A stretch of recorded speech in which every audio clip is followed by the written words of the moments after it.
ఈరోజు మనం వచ్చేసరికి ఒక స్లాబ్ మీద ఫ్లోరింగ్ వర్క్ అయితే చేస్తున్నాము.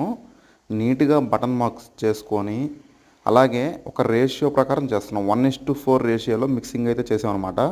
ఎందుకంటే స్లాబ్ మీద ఫ్లోరింగ్ చేసేటప్పుడు రేషియో ప్రకారం చేయకపోతే కంపల్సరీ క్రాక్స్ అనేవి ఫామ్ అవుతాయి. అలాగే ఫ్లోరింగ్ చేసే ముందు కింద వాటర్ స్ప్రే చేయాలి. కంపల్సరీ వాటర్ స్ప్రే చేసి పైన ఫ్లోరింగ్ అయితే చేయాలి. ఇలా చేయడం వల్ల క్రాక్స్ అనేవి ఫామ్ కావు. నీట్గా స్లాబ్కి ప్లస్ ఫ్లోరింగ్కి నీట్గా సెట్ అయిపోతుంది. ఇలా అయితే మేము చేసాము ఈరోజు వర్క్. నీట్గా వాటర్ లెవెల్ పెట్టి టూ మార్కింగ్ చేసుకొని బటన్ మార్క్స్ చేసుకొని నీట్గా లెవెల్ అయితే చేసాము. ఫైనల్గా అయితే ఒక 2x2 బాక్స్ టైప్లో చేసాం అనమాట. మీకు చూపిస్తాను లాస్ట్లో.